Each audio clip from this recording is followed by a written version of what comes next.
সমস্ত জাহান্নামীরা জাহান্নামের আগুনে ফেরেশতাদেরকে বলবে, দুইটা ভুলের কারণে আমি জাহান্নামে। প্রত্যেক ফেরেশতার কাছে জাহান্নামীরা বলবে, আমি যদি দুনিয়ায় থাকতে আল্লাহর কথা মনোযোগ দিয়ে শুনতাম এবং শুনবার পরে সেই কথাগুলো নিয়ে যদি সামান্য ভাবতাম, আজকে আমি জাহান্নামী হতাম না। আমি দুইটা বড় ভুল করে ফেলছি। এক হলো মনোযোগ দিয়ে শুনি নাই, দুই হলো শোনা কথাগুলো নিয়ে আমি ভাবি নাই, ফলে আজকে আমি জাহান্নামী। وقالوا لو كنا نسمع أو نعقل ما كنا في أصحاب السعير। এই আয়াত সূরা মুলকের মধ্যে আছে।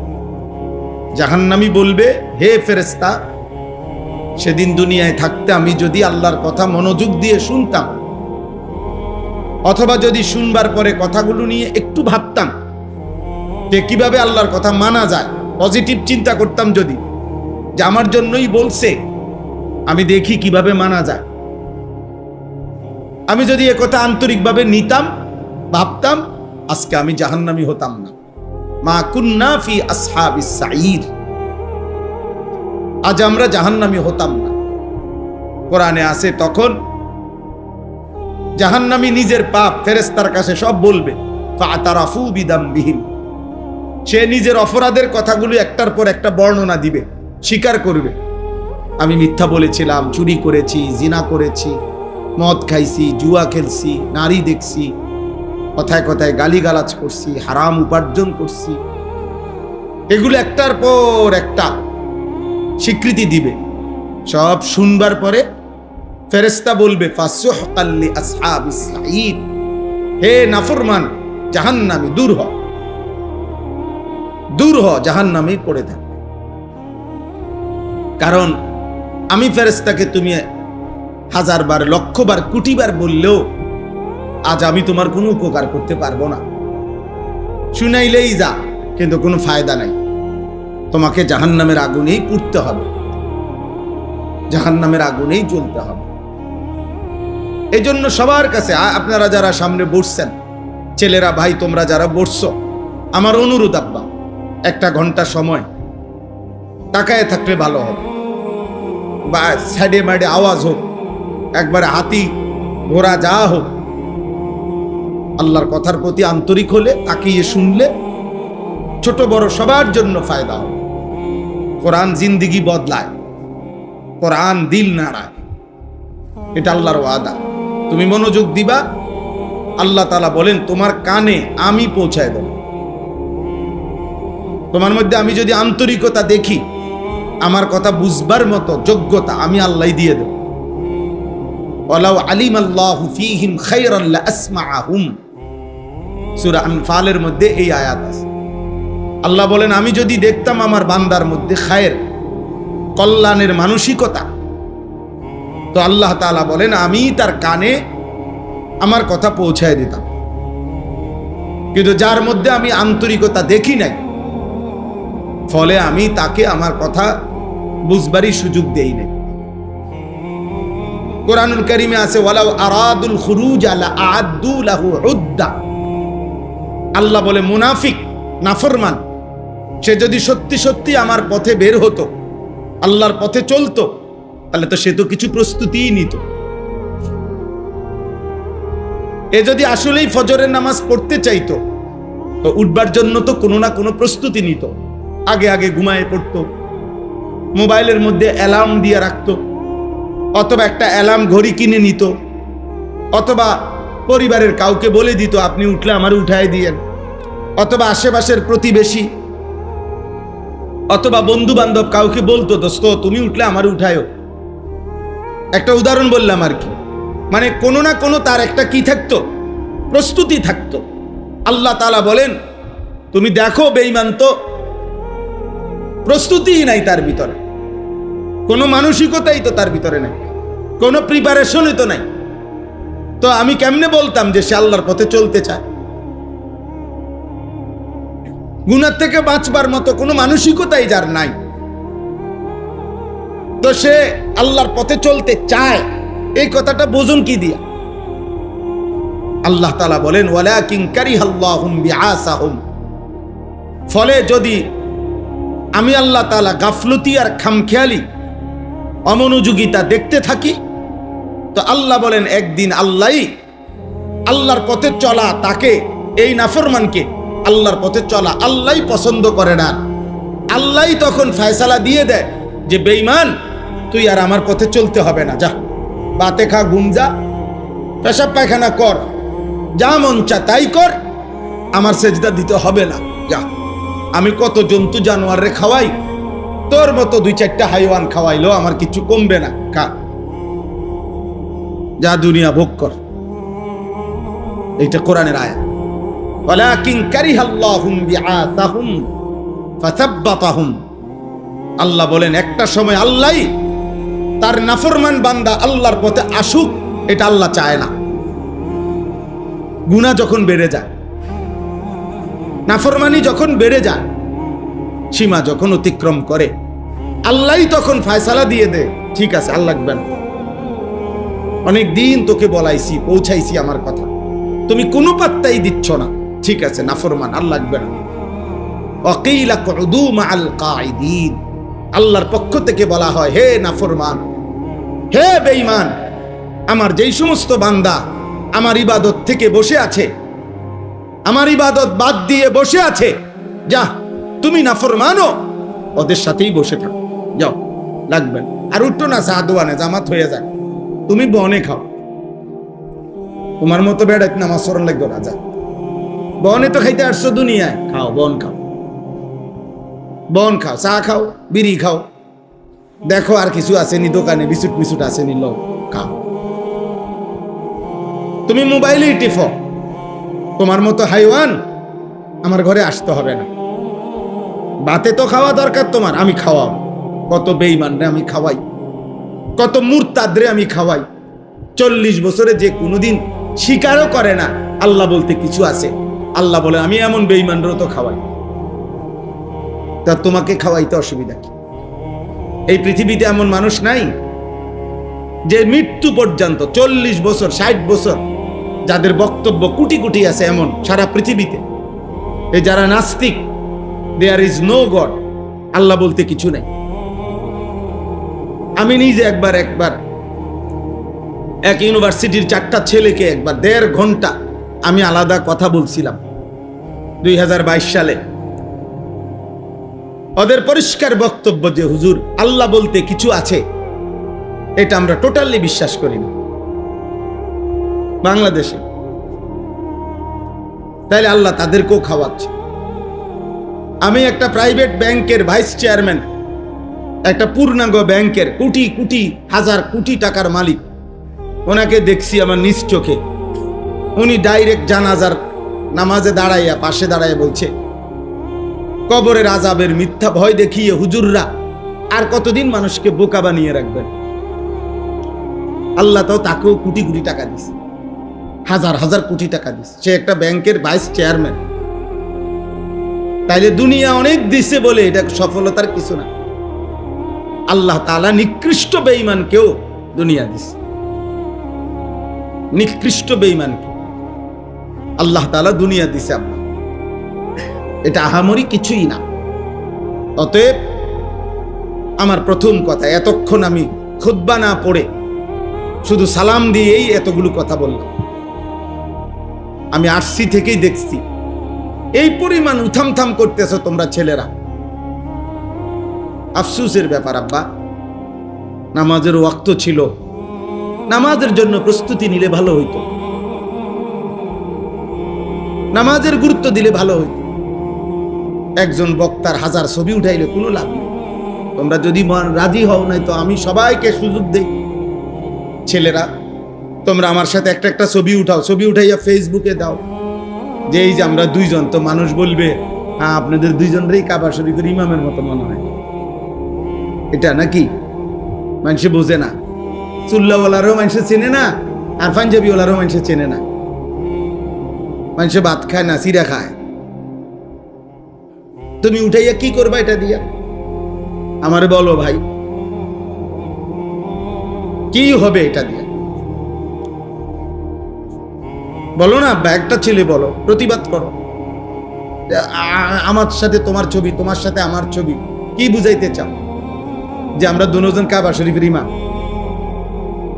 আমরা দুজন বাইতুল মুকাররমের ইমাম। তো মানুষ আলোকে আলোই বোঝে, অন্ধকারকে অন্ধকারই বোঝে। এজন্য এটা বুঝতেই হবে। আপনি যেমন, মানুষ বুঝেও তেমন। আপনি যেমন ভাত খান, মানুষও ভাতে খায়, মানুষে চিরা খায় না।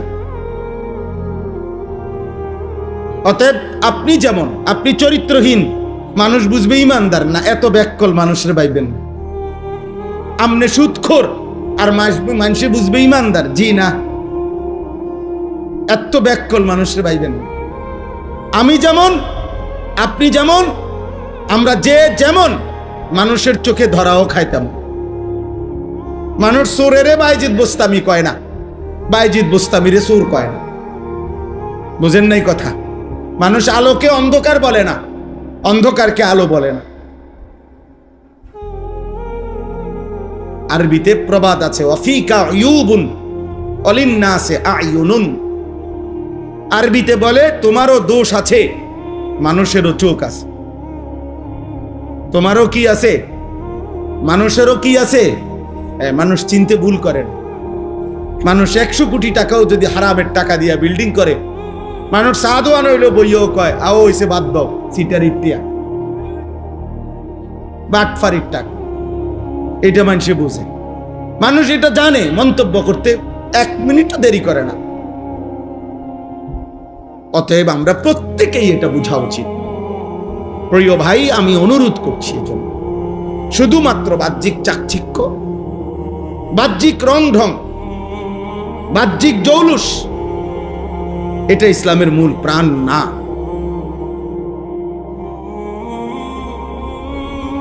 কলিজার ফিকির, অন্তরের সৌন্দর্য, এটা বড় বেশি সৌন্দর্য। আমি আঙ্কেলকে বলতেছিলাম, এই আস্তে আস্তে বুঝাই বললাম, এমনি এমনি কথা বলতেছিলাম, এটাই যে সবাই যে যা করতে চাচ্ছে করবে, আর আমি তা মেনে নিতে হবে, এটা আমার জন্য জরুরি না। তাহলে একজন আলেমে দ্বীন ইসলাহ করবে কি? আপনাদের ইনসাফ কি বলে? তোমরা ছেলেরা যে যা করবা, আয়োজক ছেলেরা তোমরা যে যা করবা, যার যেটা ভাল লাগছে মনে করেন সে এটাই করলেন, আর আমার দায়িত্ব হলো আমি সব মাইনে নেওয়া। কথা বলেন না তো? তাইলে আমি কি বলবো আর নতুন করে? কি ইসলাহ করা দরকার বলেন? সংশোধন কি করা দরকার? তাইলে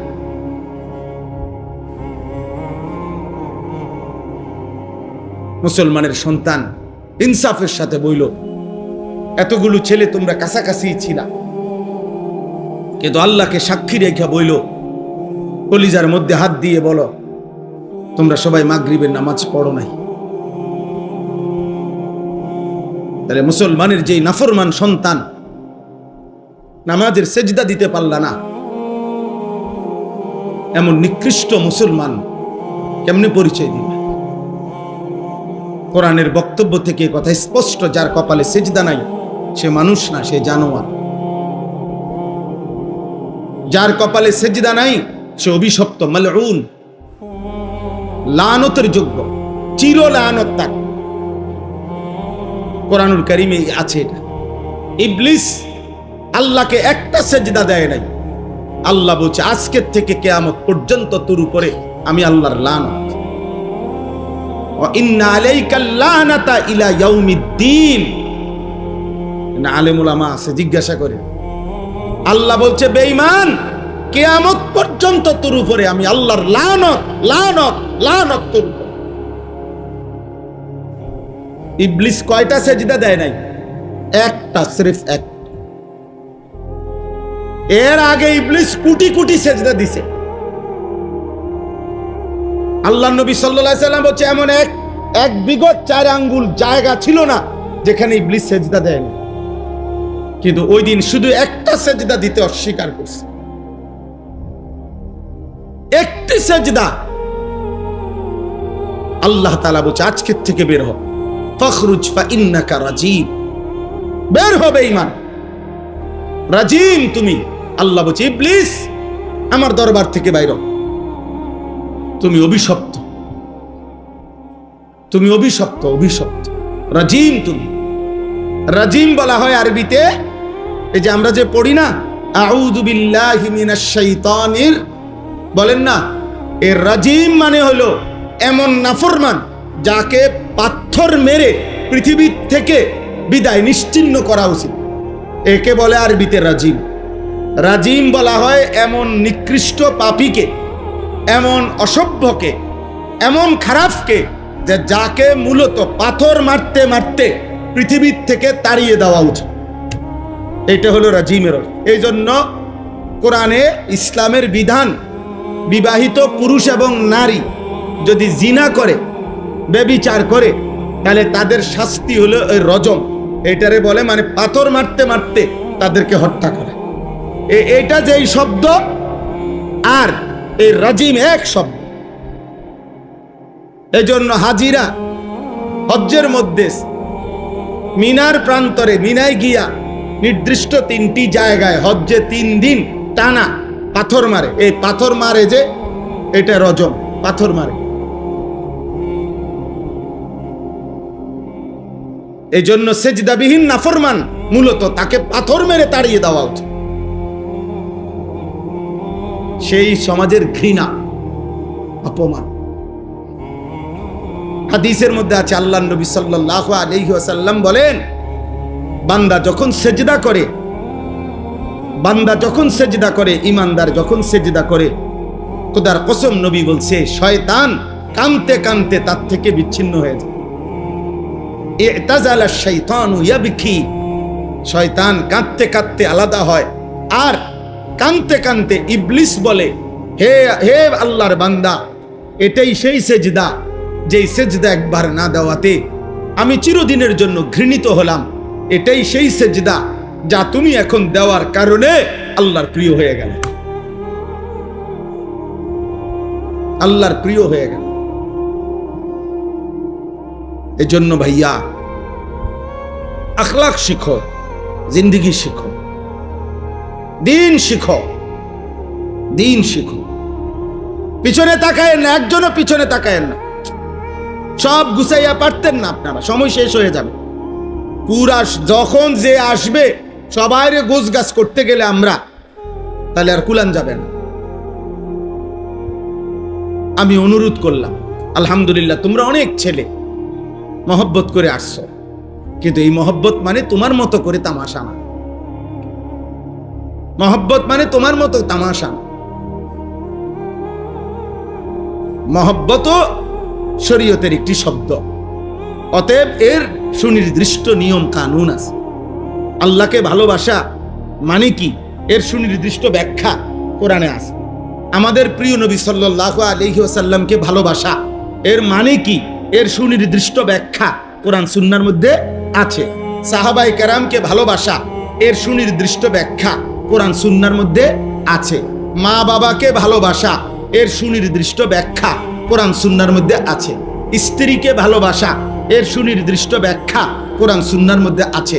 উলামায়ে কেরামকে ভালোবাসা এর সুনির্দিষ্ট ব্যাখ্যা কোরআন সুন্নাহর মধ্যে আছে। এজন্য ইসলামের মধ্যে কোনো আনন্দ মন মতো না। এজন্য 2 ঈদের কোনো আনন্দ, কোনো বেঈমান নাফরমান নিজের মতো করিলে সেটা ঈদ হয় না, সেটা তোমার খাহেশা, সেটা তোমার প্রবৃত্তির চাহিদা পূরণ হয়েছে। ঈদের দিন তুমি ড্যাকসেট বাঁচাইছো, তুমি ঈদ পালন করো নাই, তুমি শয়তানের গোলামি করছো।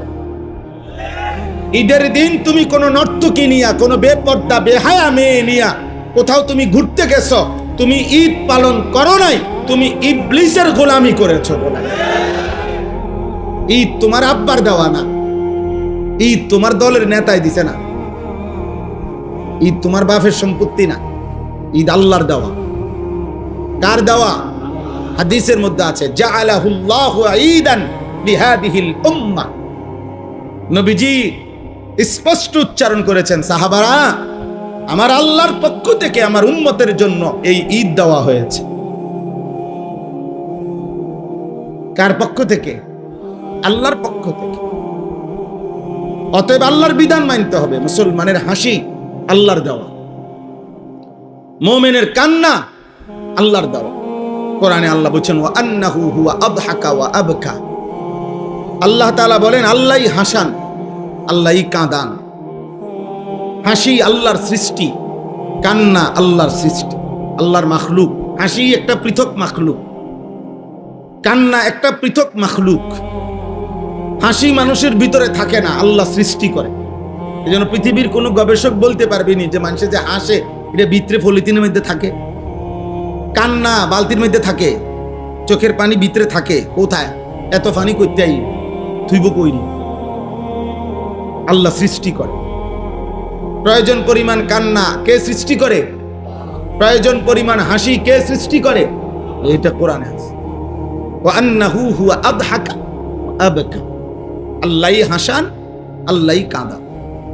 ওয়া আন্নাহু হুয়া আমাতা ওয়া আহইয়া। আল্লাহই মৃত্যু দেন, আল্লাহই জীবন। ও ছেলে, এই বেয়াদব, এই বেটা, চলে যাও আব্বা, উঠে যাও, আরেকজন মানুষ বসুক তোমার জায়গায়, তুমি বাইরে উঠা আবার হাসো কেন? নিষেধ করছিলাম না আব্বা, তো বেয়াদবি করলা কেন? হে মনে করছে কিতা কইব আর হুজুরে চাই না।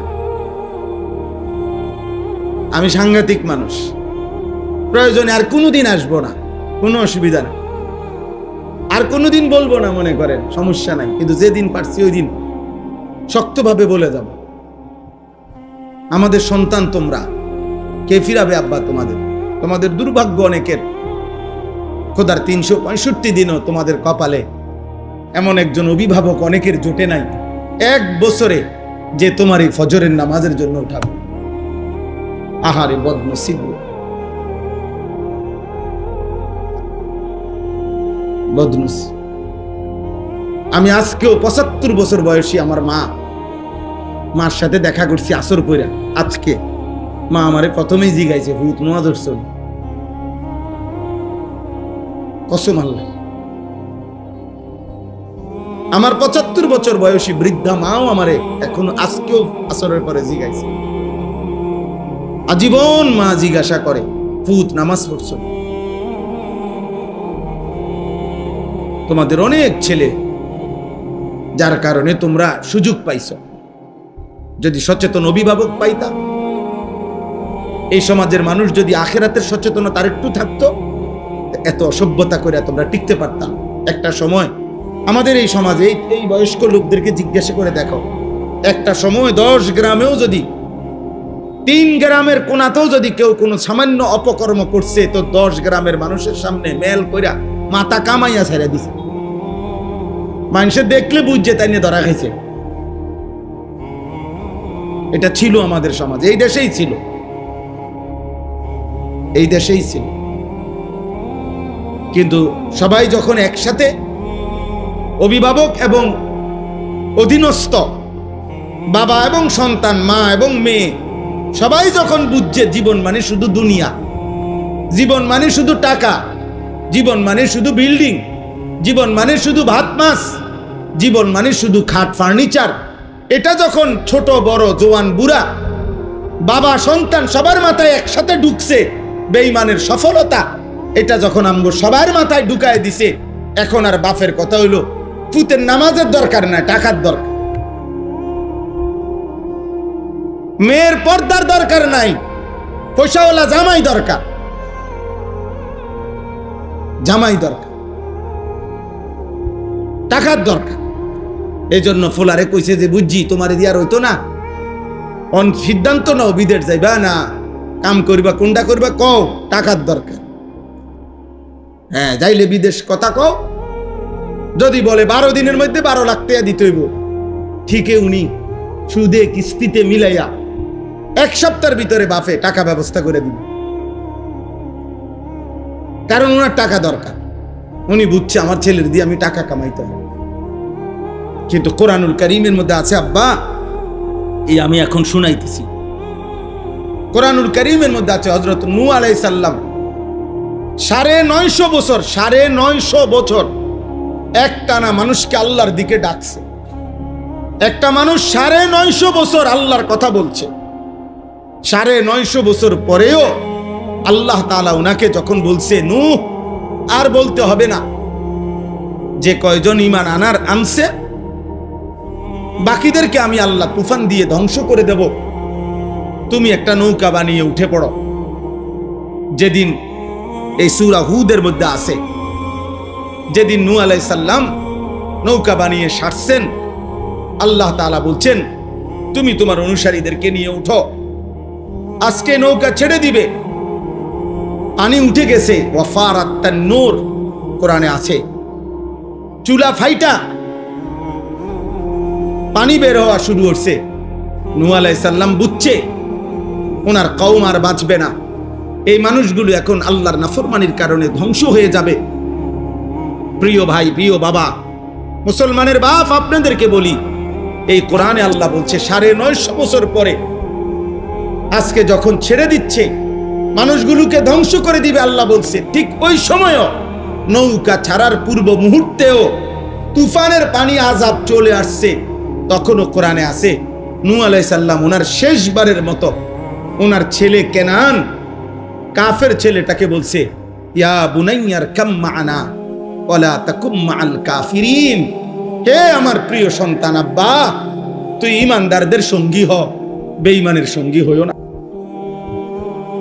যাইও না, থাইকো না ওই বেঈমানদের সাথে, থাইকো না। 950 বছর পরেও বাপ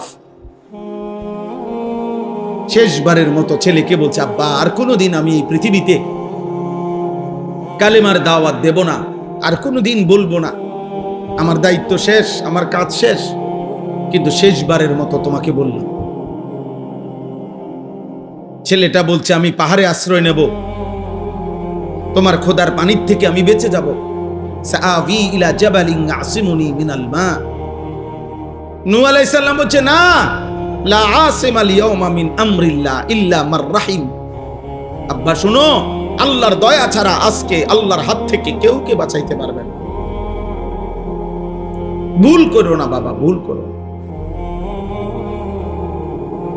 আজ আজকে মুসলমানের আব্বা পরিষ্কার সিদ্ধান্ত দিয়া দেয়, মুসলিম বাবা, হুজুর কইছি নামাজের কথা মনে 200 বার কইছি, 2 বছর চেষ্টা করছি, পরে দেখছি আর হইতো না, অজাত নামাজ রোজা করে না হুজুরের লাগে চিন্তা করছি আর অন্য লাইনে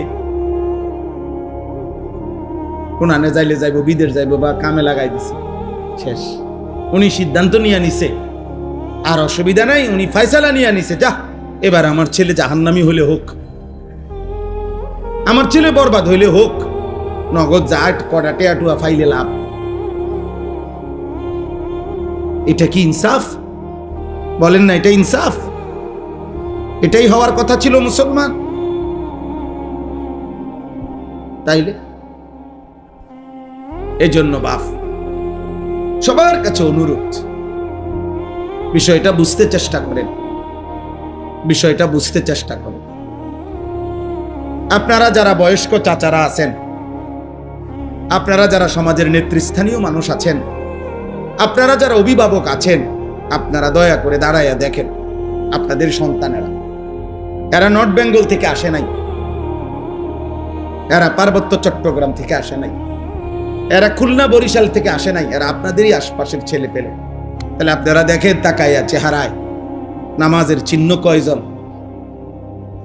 আপনারা চেহারায় চুল তাকাইয়া দেখেন, জিজ্ঞাসা করেন আপনাদেরই ছেলে পেলে যে বাবা এই চুলের সাথে তোমার আল্লাহর সম্পর্ক আছে কিনা, নবীর সম্পর্ক আছে কিনা, সাহাবার সম্পর্ক আছে কিনা, কোন আউলিয়া মাশায়েখ পীর বুজুর্গের সম্পর্ক আছে কিনা, তোমার মসজিদের ইমাম সাহেবের সাথে এই চুলের সম্পর্ক আছে কিনা, তোমার বাবার সাথে সম্পর্ক আছে কিনা, তোমার দাদার সাথে সম্পর্ক আছে কিনা, তোমার বংশের সাথে সম্পর্ক আছে কিনা,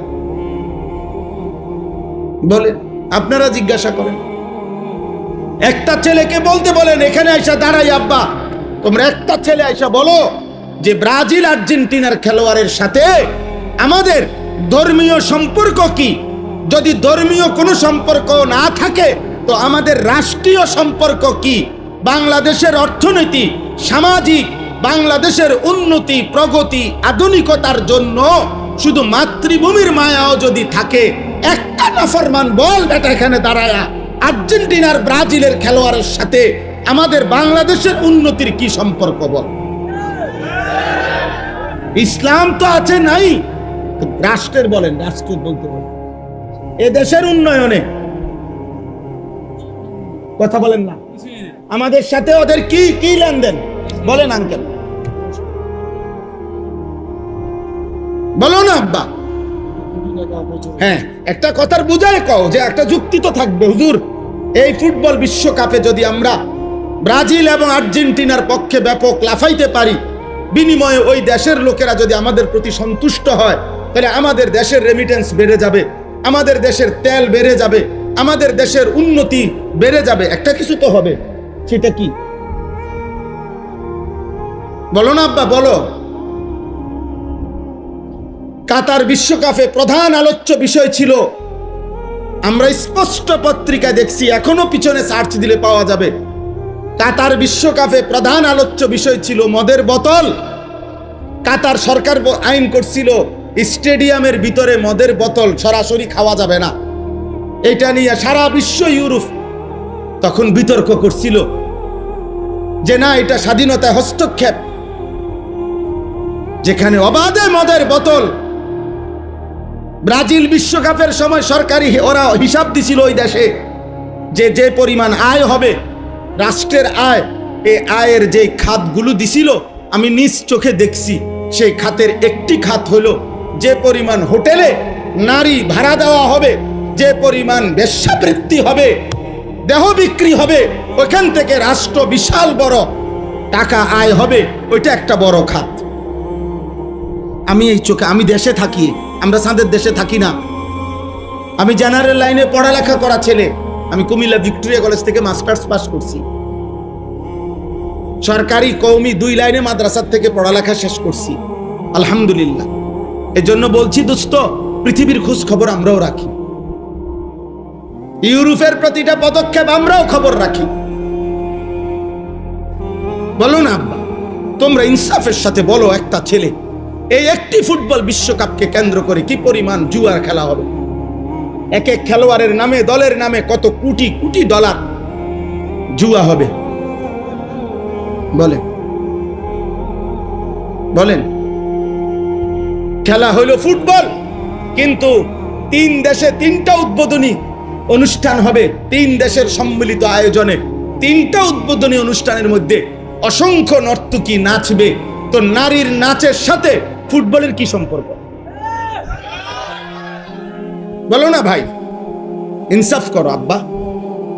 নর্তকীর নাচের সাথে ফুটবলের কি সম্পর্ক বলেন। এমন দুনিয়াত বেশি দিন থাকতাম না, এই জন্য চিন্তা করছি কইয়ে যাই না, বুঝেন না? কে এর ষড়যন্ত্র করবো, কে হুমকি দিব, কে ধমকি দিব, যে যেটাই করবো কোনো অসুবিধা নাই। গুলি করুক আর গুম করুক, খুন করুক আর জখম করুক, যে যেখান থেকেই মেরে ফেলুক, শেষ পর্যন্ত আল্লাহর কাছে ফেরত পাঠাবে, ফেরত পাঠাবে না। আর ওই মালিক জুলুম করবে না, তিনি ইনসাফ করবেন। তিনি তো দেখছেন তার জন্য বলছে কিনা, তার জন্য বলেছি কিনা। দুনিয়া খুব কেয়ারফুল থাকলেও মরে যায় একেবারে খুব। আমি আমার পরিচিত একজন করোনার সময় 4 তলা একদিনের জন্য নামে নাই, ওনার পরিবার বলছে উনি মারা গেছে। আর হচ্ছে শুধু হুজুর একদিন বিকাশে, আরে মোবাইলে কোনোভাবে টাকা নাই, কেউ ফোনটা ধরতেছে না, শুধু নিচে বিল্ডিং এর ওনার নিচতলার সামনেই দোকান, নাইমা দোকানের শুধু কইছে টাকা দিত, সাথে সাথে উঠতে গেছে। এই সময়ে করোনা ধরে লেগেছে, উনি মরে গেছে। সর্বোচ্চ সতর্ক অবস্থায় উনি মারা গেছে, অসতর্ক অবস্থায় কোটি কোটি মানুষ মরে নাই। বুঝেন নাই কথাটা? তাহলে মূলত সতর্কতা, অসতর্কতা, সতর্ক থাকতে নিষেধ করি না, কিন্তু মূল কথা হলো 3 বেলা নিয়মিত খানা যে খায় তারও মৃত্যু হয়, অভুক্ত যে থাকে তারও মৃত্যু হয়। মৃত্যু কারোই থামে না আমার ভাই বন্ধু। অতএব আলহামদুলিল্লাহ অনেক মেহনত আমার প্রিয় মাকসুদ ভাই লাকসামের, যে আমারে দাওয়াতটা দিছে, অনেকবার পেরেশানি করছে। এই মানুষটা দিন রাত নিজের এলাকায় কোথায় কোনখানে একটা মাহফিল, একটা আলেম ওলামা আনা যায়, ওনার সারাদিন এই ফিকির, সারাদিন আমার কতভাবে যে বুঝাইয়া আনছে যে হুজুর অনেক ভালোবাসা নিয়া এলাকার সর্বস্তরের জনগণ মিলে, নওজোয়ান ছেলেরা, বয়স্ক বাবা চাচারা সবাই আন্তরিকতা নিয়ে এই মাহফিলটা সাজাইছে। খতিব সাহেব, ইমাম সাহেব উনিও বললেন মাশাআল্লাহ, আমি আপনাদের সবাইকে মোবারকবাদ জানাই, আপনাদের সকলের ভালোবাসা, আন্তরিকতা।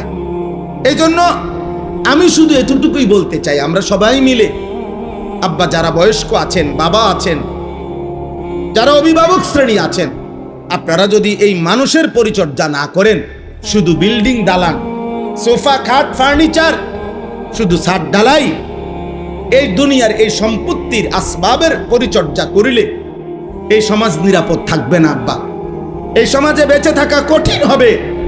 এই জন্য হাত জোড় করে আল্লাহর কোরআন সামনে বললাম, মানুষের পরিচর্যা করেন, ছেলেটাকে ছেলে বা মানুষ বানান, মেয়েটাকে মানুষ বানান, ইনসান বানান, ইনসান, নট ইকোনমিক্যাল অ্যানিম্যাল। শুধু অর্থনৈতিক প্রাণী বানায়েন না, মানুষ বানান। এই কথার অর্থ হইল শুধু উপার্জন করতে পারে কোনো না কোনো ভাবে, শিক্ষার মাধ্যমে হোক অথবা না শিক্ষা হোক, কোনো না কোনো ভাবে পয়সা রোজগার করতে পারা, এটা যথেষ্ট না, এটা যথেষ্ট না। আমার ছেলে কামাই করে, এটা যথেষ্ট না। আমার মেয়ের জামাই রোজগার করে, এটা যথেষ্ট না।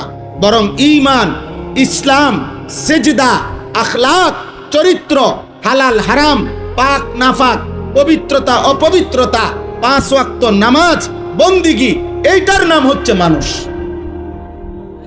এইটার নাম কি বলেন না? আখলাকের নাম মানুষ, গোলামির নাম মানুষ, আল্লাহর বন্দিগির নাম মানুষ। আর নাই তো শুধু উপার্জন করে, সে ইকোনমিক্যাল অ্যানিম্যাল, অর্থনৈতিক প্রাণী। সে শুধু উপার্জনকারী প্রাণী, যে শুধু রোজগার করে, উপার্জন করে কোনো না কোনো ভাবে, হয় পড়ালেখা করে নয়তো পড়ালেখা ছাড়া। কিন্তু মানুষ হওয়া ভিন্ন জিনিস, মানুষ হওয়া ভিন্ন জিনিস। কোরআনুল কারীম এই জন্য আল্লাহ তাআলা বলছেন পরিষ্কার, আপনি রাগ করলেও বলতে হবে, সুখ করলেও বলতে হবে। আল্লাহর কোরআনে আল্লাহ বলছে, যেই দিল আল্লাহকে নিয়ে ভাবে না, যেই কান আল্লাহর কথা শুনে না, যেই চোখ আল্লাহর আয়াত দেখে না, খোদার কসম আল্লাহ বলছে উলাইকা কাল আনআম, ওই মানুষগুলো জানোয়ার, জানোয়ার, জানোয়ার। আল্লাহ বলছে। আপনার প্রতিবাদ করার ইচ্ছা থাকলে কোরআনের সাথে কইরেন, আমার কোনো আপত্তি। আপনার হিম্মত থাকলে আল্লাহর সাথে কথা বলেন। কিন্তু আল্লাহ পরিষ্কার বলছে, দিল যার আল্লাহকে নিয়ে ভাবে না, কান যার আল্লাহর কথা শুনে না, চোখ যার আল্লাহর আয়াত দেখে না, ও জানোয়ার। আল্লাহ বলছে ওয়াত্তাবা হাওয়াহু ফামাসালুহু কামাসালিল কালব। আল্লাহ বলছে মনের ইচ্ছে মতো যে চলে, মনের ইচ্ছে মতো যে চলে, খোদার কসম কোরআনের আয়াত, আল্লাহ বলছে তার জীবন কুত্তার জীবন। ফামাসালুহু কামাসালিল কালব, তার দৃষ্টান্ত, তার উদাহরণ কামাসালিল কালব, কুত্তার মতো। কালবুন মানে কুত্তা। মনের ইচ্ছে মতো চলে। তোমরা যারা 5 ওয়াক্ত নামাজ পড়ো না, তোমরা নিজের ইচ্ছায় না আল্লাহর ইচ্ছায় পড়ো না, কথা বলে না। আল্লাহ তাআলা বলে নিজের ইচ্ছায় যে চলে তার উদাহরণ কুত্তার মতো। 365 দিনে একদিনও ফজরের নামাজ পড়তে পারলা না, কারণটা কি? আল্লাহকে এভাবে ভুলে যায় মানুষ, এভাবে ভুলে যায়। আহা, এই পৃথিবীর সাধারণ থেকে সাধারণ যদি কেউ কারো জন্য কোনো সুপারিশ করে, সে তো কথা জানতে চায়, কি বিষয়ে সুপারিশ করতাম, কি বলতাম, আমনে কদ্দুর আগাইছেন, আমনে কোনানে আইয়া বাজ্যা গেছেন, হ্যাঁ কাগজপত্র কি কি আছে। আমি আজকে একজন ডাক্তারকে বলছি, আমার বিবিরে ডাক্তার দেখাইতাম শনিবারে, আমার ঘনিষ্ঠ, উনি বলছে হুজুর গত 2-3 বছরে যত ডাক্তার দেখাইছেন এই বিষয়ে সবগুলো স্লিপ প্রেসক্রিপশন নিয়ে আইসেন। কথা বোঝেন নাই আমার? তো নবী সাল্লাল্লাহু আলাইহি সাল্লামের কাছে যেই উম্মত সুপারিশের জন্য যাইবে হাসরের ময়দানে, ইয়া রাসূলুল্লাহ আমি আনিসুর রহমান, এই যে আমার কাগজ ফাইল, আমার জন্য একটু সুপারিশ করেন। তো নবী সাল্লাল্লাহু আলাইহি সাল্লাম তাকায়া দেখবে 365 দিন খোদার এক বছরে একদিনও ফজরের নামাজ পড়ে নাই। 40 বছর টানা সুদ খাইছে, 40 বছর টানা বিড়ি সিগারেট খাইছে, 40 বছর টানা কথায় কথায় গালিগালাজ করছে, প্রতিদিন রঙিন টেলিভিশনে নর্তকীর ছবি দেখছে। এইভাবে লেখা আছে নামের নিচে আমল নামায়। আল্লাহর নবী তখন বলবেন, উম্মত, এই আমার উম্মত, এই শ্রেষ্ঠ নবীর উম্মত। আমি 23টা বছর তায়েফের পাথরের আঘাতে আমার সারা দেহ রক্তাক্ত হয়েছে। আমি এত রক্ত ঝরাইলাম যে আমার পায়ের জুতার সাথে পায়ের তালু রক্তে জমাট বাইদা খুলতে কষ্ট হয়েছে। 14 দিন টানা ক্ষুধার কষ্টে আমি পেটে 2টা পাথর ভাঙছি। 3 মাস আমার ঘরের চুলায়, খোদার কসম হাদিসে আছে, নবীর স্ত্রী আয়েশা বলছে রাদিয়াল্লাহু তাআলা আনহা, 3 মাস নবীর সংসারে টানা চুলায় কোনোদিন রান্না করা খাবার জোটে নাই। উহুদের দান করা শহীদে গর্তের মধ্যে এতটা সময় পড়েছিল যে নবীজি কাউকে ডাকতেও পারতেছিলেন না, কেউ খুঁজতেও পাচ্ছিলেন না। আল্লাহর নবী এভাবে আহত হয়ে রক্ত মাখা দেহ নিয়ে উহুদের প্রান্তরে পড়েছিলেন। নবী বলবেন, উম্মত, এই আমার তায়েফের রক্তের বিনিময়, এই আমার উহুদের দান শহীদ করার বিনিময়, এই আমার পেটে পাথর বাঁধা ক্ষুধার কষ্টের বিনিময়, এই আমল নামা। 60 বছর বয়সেও বিড়ি সিগারেট, 60 বছরের দাড়িওয়ালা বুড়া এখনো নর্তকীর নাচ, টেলিভিশনে চা দোকান, নাচ গান দেখা। আমি আল্লাহর সামনে এটা কেমনে সুপারিশ করব? বলেন না। নবীজির সুপারিশ মানে কি? আপনার গুনাহ মৃত্যু পর্যন্ত মজবুতির সাথে গুনাহ চলবে, এক সুতা আপনি নড়াচড়া করবেন না গুনার থেকে। আর নবী শুধু দাঁড়াইবেন আর নবী বেহেশতে ঢুকাবে, এটা নিয়ে সুপারিশ। কথা বলেন না কেন? বলেন, একজন মুসলমান বলেন, সুপারিশ বলতে কি বুঝছেন? সুপারিশ মানে তো আবেদন, সুপারিশ মানে কি গ্রহণ? কথা বলেন না কেন? সুপারিশ মানে মুক্তি, সুপারিশ মানে নাজাত, সুপারিশ মানে জান্নাতে ঢুকানো, সুপারিশ মানে আবেদন। আবেদন, কেউ যদি সুপারিশ করে এটা প্রমাণ করে আবেদন, এটা আবেদন করছে, গ্রহণ করা, অনুমোদন করার জন্য ভিন্ন আরেকজন আছে। কথা বলে না? তাহলে নবীজি কি করবে? সুপারিশ করবে, তো এটা অনুমোদন করার জন্য আরেকজন কেউ থাকবেনি। তিনি কে? আরে বলেন না কে? তো নবীজি আবেদন করিলে, মনে করেন নবীজি আবেদন করার পর 1 কোটি মানুষ, সাপোজ আর কি 1 কোটি মানুষ আবেদন করছে, আল্লাহ তাআলা যদি বলে, বন্ধু আপনার আবেদনে ধরেন আমি একজন বাদে বাকি সবাইকে জান্নাত দিলাম, একজনকেই শুধু জাহান্নাম দিলাম, আর সেই একজন যদি হয় আনিসুর রহমান, তাহলে বাকি সবাই জান্নাতে গেলে আমার কি লাভ? কথা বোঝেন নাই আমার? নবীর সুপারিশে মনে করেন 100 কোটি যাবে। এই ছেলে, এই বেয়াদব, এই বেটা বেয়াদব, মোবাইল ধরলা কেন? গাদ্দারি করো কেন? তুমি চলে যাও বেটা, তোমার মতো ফালতু শ্রোতা না হলে চলবে বেটা।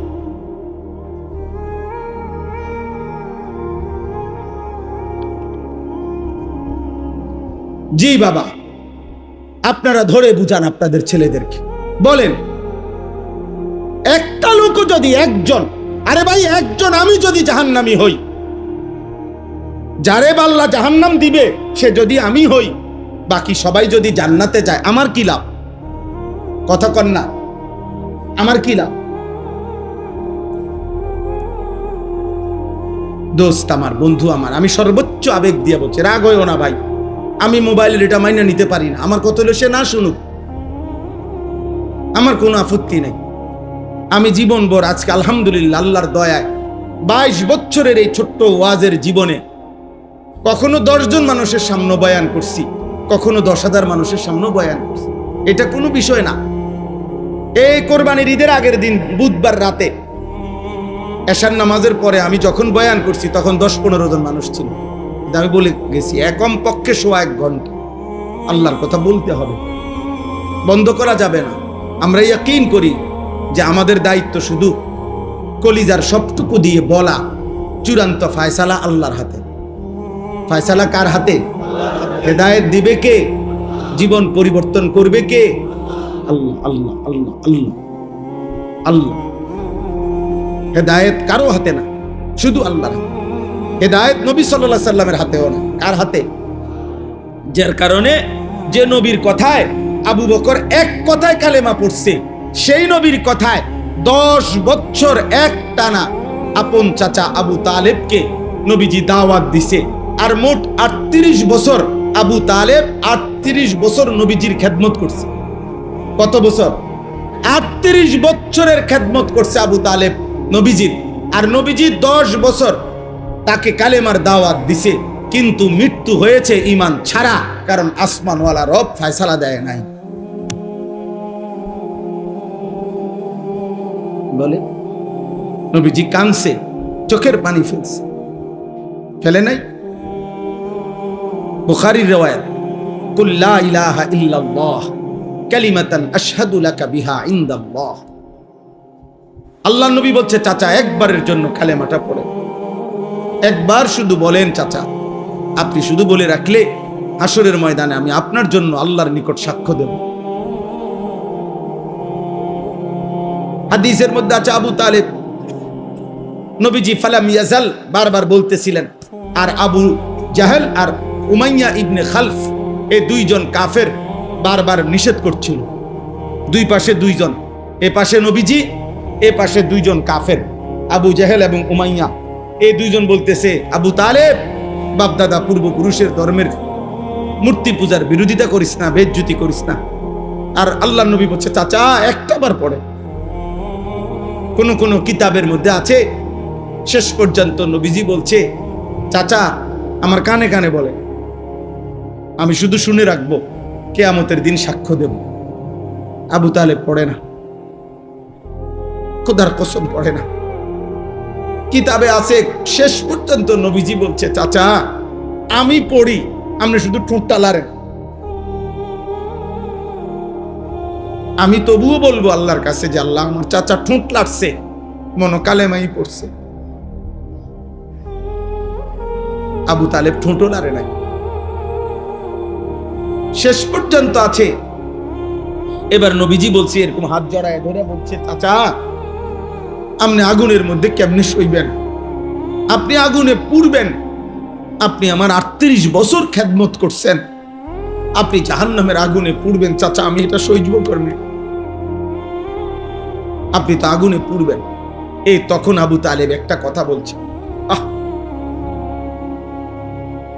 এই করিম। আবু তালেব বলছে, ভাতিজা মুহাম্মদ, আন্নারু খায়রুম মিনাল আর। আপনারা সবাই মনে রাখবেন, আবু তালেব বলছে, মুহাম্মদ দুনিয়ার মানুষের কাছে লজ্জিত হওয়ার চাইতে আগুনে পোড়া ভালো। শুনছেন এমন কথা? আন্নারু খায়রুম মিনাল আর, কিতাবের আবার বলছে, মুহাম্মদ প্রয়োজনে জাহান্নামের আগুনে পুড়ব, কিন্তু সমাজের মানুষের কাছে বেজ্জতি হতে পারে। অসংখ্য বাবা মার হিসাব তো এটা। 3 দিন ধরে বিয়া বাড়িতে ডেকসেট বাজতে আছে, এবারটার কথা হইল প্রয়োজনে হাসরের ময়দানে জাহান্নামের আগুনে পুড়ব, কিন্তু জিফুত নাই নাতুরের কাছে বেজ্জতি হতে পারে। ফোলাইনে শখ করছে, ফোলাইনে কি করছে? ফোলাইনে শখ করছে। হ্যাঁ, বেড়া বেড়ি এক প্যান্ডেলে খাওয়াইতে আছে, ও গুণা হইব তো, ও হক গুণা, কিতা করণ তাইবার, হয়তো কিছু পিঠা খাওয়ান লাগবে কবরে, কিন্তু বেজ্জুতি থেকে তো বাঁচতে। গ্রামে বেজ্জুতি হয়েছে না, হেপড়া মানুষ হেপড়ার একটা আলগি দিয়ে টাঙ্গাই থইছে ইজ্জত দিয়ে, বুঝেন না? হ্যাঁ, মানুষের কাছে যাতে বেজ্জতি না হয় এই জন্য গুনাহটাকে কি করে নিছে? মেনে নিছে। কথা বোঝেন না? একটা হাইয়েস এটার ভিতরে বেড়া বেড়ি ফুলা মাইয়া, হ্যাঁ চাপ দিয়ে বইয়ে লাও, মাত্র 10 কিলোমিটারের পথ, এত ফর্দা ফুদ্দা টোহাইও না, এত এত এত জমিদারি করো না, বইয়া লাও বেড়া বেড়ি এক লগে, যে জান দিয়ে জায়গা পাও বইয়া লাও, এটা জায়েজ হয়ে গেল? এটা 2 কিলোমিটার হইলে এটা জায়েজ, 10 কিলোমিটার পথ কম হইলে বেড়া বেড়ি এক লগে বইন জায়েজ নাকি? বিয়ার রাত, বিয়া বাড়ি, আপনার স্বাস্থ্য বোন, জ্যাঠতো ভাই, ভাই বোন, ছোট ছোট বাচ্চা 10 বছর 12 বছরের, মনে করেন সব দিদি একখান দিয়ে হতাই দিচ্ছে, বুঝতেলা সবাই একটা বালিশ দিয়ে দিয়ে সবাই শুইয়া লাইল এক লগে। এটা হালাল না হারাম?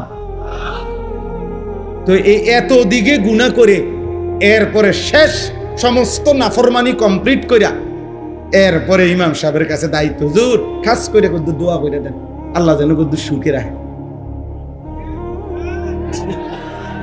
আল্লাহ যেন এই 70,000 টাকার যে বিয়ের গেটটা আল্লাহ যেন এটা বরকত দেয়, গায়ে হলুদের যে অনুষ্ঠানে বেড়া বেড়ি নাচছে আল্লাহ যেন এটা বরকত দেয়, পুরাটা অনুষ্ঠান যে ভিডিও করছে আল্লাহ যেন এটার মধ্যে বরকত দেয়, বেড়া বেড়ি যে একই হাইয়েসের মধ্যে সাইপা বইছে আল্লাহ যেন এটার মধ্যে বরকত দেয়। দিব যা দিবার দিব, আপনি টের পাইবে, রোদ উঠলেই বুঝবেন, বুঝেন নাই? আস্তাগফিরুল্লাহ, আস্তাগফিরুল্লাহ, বলেন নাউজুবিল্লাহ, বলেন নাউজুবিল্লাহ। মুসলমান মনে রাখবেন আমার শেষ কথা, চোখ বন্ধ করলে ঝড় থামে না, মাথা নোয়ায়া ফেললে ঝড় থামে না। ওট পাখির স্বভাব, তুফান দেখলে বালুর মধ্যে মাথা ঢুকায়। চামচিকার স্বভাব, বাদুরের স্বভাব, আলো ফুটলে মাথা নিচের দিকে দিয়া চোখ বন্ধ করে রাখে। তার মানে সে বুঝাইতে চায় আলো আসে নাই, না আলো আসছে, তুমি মাথা নোয়াই লাইছো। এই জন্য আপনি যদি বলেন আমি বুঝি নাই, চোখ বন্ধ করে যদি আপনি কোন তুফান নাই, না তুফান ঠিকই আসতেছে, আপনি চোখ বন্ধ করে রাখছেন, তা আপনি বুড়া মানুষ, গ্রামের মানুষ, বুঝি নাই, বা ও এখনকার যুগের কুম, আগের মতো সাফাসাফি করলে হইতো না, এই সব কিছু বললেই কবরের আযাব মাফ হয়ে যাবে, জাহান্নামের আযাব মাফ হয়ে যাবে। খোদার কসম এটা হবে না। ইমাম সাহেব আর মুক্তা দিয়ে, মুসল্লি আর হুজুরে, পাবলিকে আর জনগণে আমরা একত্র হইয়া গেলে কবরের আযাব মাফ হবে না। আমনে উনি আমারে কইলো, আমি ইমাম সাহেবরে কইলেন, আমনে হুজুর বুঝেন তো অন কি আর এই যুগ আসেনি? হুজুরে কইলো আচ্ছা বুঝি তো, হ্যাঁ ঠিক আছে, আল্লাহ ভরসা চালাইয়া নেন। হ্যাঁ, ইমামে আর মুসল্লি মিল্লা গেলে আখেরাত ক্লিয়ার, পিসাবে আর মুরিদে মিল্লা গেলে আখেরাত ক্লিয়ার। হ্যাঁ, কি মিল্লা জিল্লা কু মিল্লা জিল্লা আখেরাত না। ওয়ামতাজুল ইয়াউমা আইয়ুহাল মুজরিমুন, আল্লাহ তাআলা হাসরের ময়দানে বলবে, ফেরেশতা প্রত্যেকটা নাফরমান বেঈমানরে আলাদা কর, বাইর কর গার ধাক্কা দিয়া, ওয়াকিফুহুম ইন্নাহুম মাসউলুন। আল্লাহ বলবে ফেরেশতা প্রত্যেক পাপীকে 3 জন একসাথ করবি। প্রিয় ভাই, কোরআনের আয়াত, প্রত্যেক পাপীর বেলায় আল্লাহ বলবেন 3 জনকে একসাথ করবা। 1 পাপীকে, 2 এই পাপ কাজে তার সঙ্গী যে ছিল তাকে, 3 এই পাপ করতে গিয়ে সে যার উপরে ভরসা করছে, তারে শেল্টার দিছে, সে যে সেই গডফাদার যে তাকে অন্যায় করতে, চুরি করতে, জিনা করতে, মদ খাইতে, জুয়া খেলতে, নারী দেখতে, জুলুম করতে, সন্ত্রাসী করতে, চাঁদাবাজি করতে, হারাম করতে যে তাকে শেল্টার দিছে, আল্লাহ বলবে 3 জনকে একসাথ করো। খোদার কসম আল্লাহ বলেন, আর জাহান্নামের রাস্তায় দাঁড় করাও, আমি একটা একটা করে জিজ্ঞেস করব আর জাহান্নামে পৌঁছায় দেব। কোরআন শরীফের আয়াত, উহশুরুল্লাযীনা যালামু ওয়া আজওয়াজাহুম ওয়া মা কানু ইয়াবুদুনা মিন দুনিল্লাহ ফাহদুহুম ইলা সিরাতিল জাহিম ওয়াকিফুহুম ইন্নাহুম মাসউলুন মা লাকুম লা তানাসারুন বাল হুমুল ইয়াওমা মুস্তাসলিমুন। আল্লাহ তখন ওই 3 জনকে, পাপীর সঙ্গী, পাপ কাজ সে যার উপরে ভরসা করে করছে, এই 3 জনকে একসাথ করে আল্লাহ বলবেন, কি হলো, একজন আরেকজনকে সাহায্য করছো না কেন? একজন আরেকজনকে এখন কিছু বলছো না কেন? সহযোগিতা করছো না কেন? আল্লাহ আমাকে মাফ করে দেন, আল্লাহ আমাদের সবাইকে মাফ করে দেন। প্রিয় ভাই, জোয়ান মুসলমানের নওজোয়ান আব্বা, আগামীর পৃথিবী তোমাদের। তোমরা যাদের বয়স 14 বছর, 16 বছর, 18 বছর, 20 বছর, আমার আব্বা, তোমরা এত কম বয়সে এমন সুন্দর হায়াত নষ্ট করো। এত নারী দেখো না আব্বা, এত নারী দেখো না, এত অশ্লীল ছবি মোবাইলে দেখো না, মদের আড্ডা জুয়ার আড্ডায় যাইও না, জিনা আর ব্যভিচার নারীর আড্ডায়, হারাম কোনো মেয়ের সাথে প্রেম ভালোবাসা, হারাম কোনো সম্পর্ক, পার্ক রেস্তোরাঁ বিনোদন, রাতভর গল্প, মোবাইলে আলাপ, বাস্তবতার হারাম প্রেম, সবটাই জিনা। খোদার কসম, হাতেরও জিনা, পায়েরও জিনা, চোখেরও জিনা, লজ্জাস্থানেরও জিনা, সবটাই নবীজি বলছে জিনা। লজ্জাস্থান দিয়ে যে অপকর্ম করে সেটাও জিনা, হাত দিয়ে যে হারাম নারী ছুঁয়ে দেয় এটাও জিনা, চোখ দিয়ে যে হারাম নারী দেখে, মানে যাকে দেখার অনুমতি নাই, এটা চোখের জিনা, কানের জিনা, হাতের জিনা, পায়ের জিনা। নবীজি বলছে, বিশুদ্ধ হাদিস, বুখারী মুসলিমের হাদিস। সাথে সাথে মদ, নেশা। আল্লাহ নবী সাল্লাল্লাহু আলাইহি ওয়াসাল্লামের একটা হাদিস শুনেন, ছেলেরা বা একজন হলেও যদি ভাবো তাহলে শোনো, খোদার কসম নবীজি বলছেন, আমার কাছে নির্ভরযোগ্য আরবি তাফসীর আছে, আর তাফসীরুল মুনির, এই তাফসীরের মধ্যে আছে এই হাদিস। নবীজি বলছেন, দুইটা পাপ, এক নাম্বার হলো জিনা, নারীর সাথে যে হারাম কাজ করে, দুই যে মদ পান করে, মান জানা ওয়া শারিবাল খামরা, নেশা, নেশা মদ, নেশা, মদখোর, নেশাখোর, যে ফুট্টাখোর, বাবাখোর, গাঁজাখোর, ইয়াবাখোর, হারামখোর, হারামখোর, হারামখোর, নেশাখোর, হারামখোর, ফুট্টাখোর, হারামখোর, বাবাখোর, হারামখোর, হারামখোর। আল্লাহ নবী বলে, যে বেবিচার করে এবং মদ পান নেশা করে, খোদার কসম নবী বলে, নাজা আল্লাহু মিন কলবিহিল ঈমান, আল্লাহ তাআলা ওই পাপের সময় আল্লাহ তাআলা তার কলিজার থেকে ঈমানটা টেনে খুলে ফেলে।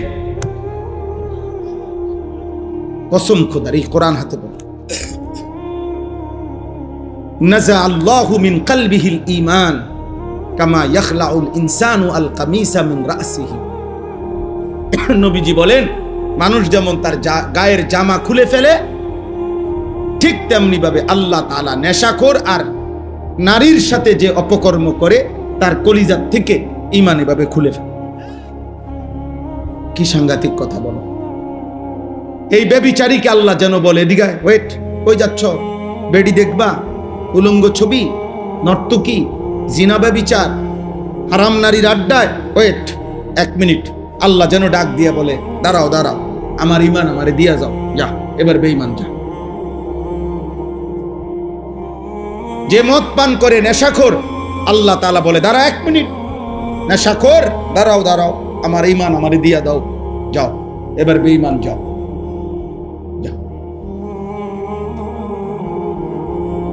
নবীজির একজন বিখ্যাত সাহাবী ছিল আবু দারদা, সাহাবাদের মধ্যে সবচেয়ে বেশি ইবাদত করতেন যিনি, আবু দারদা, সাইয়্যিদুজ যুহাদ, দুনিয়া বিমুখ আখিরাতমুখী সাহাবাদের মধ্যে যিনি সর্দার ছিলেন, ওনার নাম ছিল আবু দারদা রাদিয়াল্লাহু তাআলা। নবীজি ওনাকে তিনটা ওসিয়ত করছিলেন। উনি নিজে বলছে, আমার বন্ধু, আমার নবী আমাকে তিনটা ওসিয়ত করছে। এক নাম্বার, লা তুশরিক বিল্লাহ ওয়া ইন কুত্তি'তা আও হুররিকতা। বলছে, আবু দারদা, যদি তোমাকে গলা কাইটা হত্যাও করে, যদি তোমাকে আগুনে পুড়িয়েও ফেলে, আল্লাহর সাথে শিরিক করো না। কি করো না? শিরিক করো। মাইরা ফেলুক আর পুরাইয়া ফেলুক, আল্লাহর সাথে শিরিক করো, আল্লাহর সাথে ভিন্ন কাউকে ডাইকো না, এক জাররা পরিমাণও আল্লাহর সাথে কাউকে মিলাইও না, আল্লাহর সাথে কাউকে মিলাইও না, ধর্মের নামেও না, অধর্মের নামেও না। কোন চাওয়া পাওয়া পূরণ হওয়ার জন্য পৃথিবীর কারো কাছে আল্লাহর সমকক্ষ মনে করে চেও না। মাখলুকের কাছে চাওয়া যায় না, চাইতে হয় শুধু কার কাছে? আল্লাহর কাছে, আল্লাহর কাছে। আল্লাহ আমাদেরকে বুঝার তৌফিক দান করুন। দুই নাম্বার, লা তাতরুকিস সালাতা মুতাআম্মিদান মাকতুবাতান। কোন ফরজ নামাজ, ফজর, জোহর, আসর, মাগরিব, ইশা, জুমা, এরকম ফরজ নামাজ নবীজি বলছে ইচ্ছে করে ছেড়ে দিও না। ফামান তারাকাহা ফাকাদ কাফারা। যে ইচ্ছে করে ফরজ নামাজ ছেড়ে দেয়, মনে রেখো সে যেন কাফিরই হল। তিন নাম্বার, লা তাশরাবিল খামরা মদ পান করো না, ফাইন্নাহা মিফতাহু কুল্লি শার, কেননা মদ নেশা সমস্ত পাপের চাবি। মদখোর যে নেশা করে সে নারী লুবি, সে জুয়া খেলে। যেখানে মদের আড্ডা সেখানে গানের আড্ডা, যেখানে গানের আড্ডা সেখানে নারীর আড্ডা। এই তিন জিনিস, মদ, নারী, গান, বাদ্য, এই তিন জিনিস এক ক্ষতি এনে তিন দাগ। বুঝেন নাই? একই ক্ষতি আনে। যেখানেই মদের আড্ডা সেখানে নারীর আড্ডা, সেখানে গানের আড্ডা, এই তিনটে একসাথে চলে। নাউজুবিল্লাহ, নাউজুবিল্লাহ। দয়া করে গুনাহ থেকে ফেরেন। ছেলের আব্বা ধরে নাও তোমার দিকে কেউ নজর দিল না, মা ভুলে গেল, বাপ ভুলে গেল, এই সমাজের সবাই তোমাদেরকে ভুলে গেছে। আব্বা, তোমরা অনেক ছেলে আছো এমন, মোবাইল 24 ঘন্টা তোমাদেরকে পাগল বানায়া রাখছে। নারী দেখতে দেখতে, ছবি দেখতে দেখতে, অশ্লীল দৃশ্য দেখতে দেখতে আজ তুমি মাথার চুল থেকে পায়ের নখ দিয়া এই পুরা বডিতে কোথাও তুমি বুঝাইতেও পারতা না যে তুমি মুসলমান কেমন, মুসলমান কেমন, বলো না ভাই? যদি কেউ এভাবে তোমরা মনে করো, কেউ তোমারে বাধা দেয় না, কিন্তু এরপরও তুমি আল্লাহর কাছ থেকে ছাড় পাইবা না। তুমি নিজেরে নষ্ট করো না। আমার এই শেষ কথা, অনুরোধ করলাম, এটা আমার কলিজার একটা ব্যথা। আমি ব্যক্তিগতভাবে মুসলমান কিশোর, যুবক, নওজোয়ান, তারা আল্লাহর দিকে ফিরুক, সবাই সবার জায়গায় পড়ুক, আমার মানা নাই। স্কুলে পড়ো, কলেজে পড়ো, ইউনিভার্সিটিতে পড়ো, কোনো অসুবিধা নেই, কিন্তু আল্লাহকে ভুলো, নামাজকে ভুলো না, হালাল হারামকে ভুললো না। আমরা মুসলমান, আমরা মুসলমান, এটা আমাদের প্রথম পরিচয়, এটা আমাদের শ্রেষ্ঠ পরিচয়, এটা আমাদের প্রকৃত পরিচয়, এটা আমাদের শেষ পরিচয়।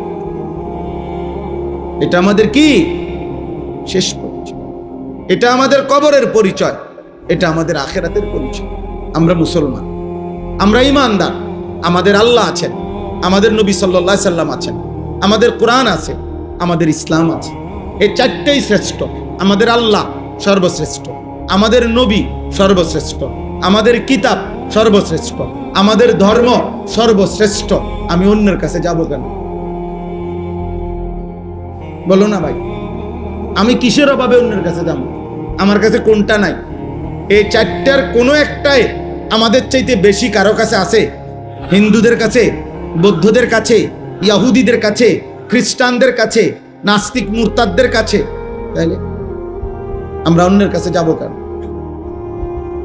কেন যাব ভাই? অতএব আমি অনুরোধ করছি, দয়া করে আমরা প্রত্যেকে আল্লাহর দিকে ফিরি। আমার এই সমস্ত যুবক ভাই, অনেক শ্রদ্ধেয় বাবারা আছেন, আপনাদের সামনে ছেলেরা তোমাদেরকে বললাম, ফজরের নামাজ পড়ো।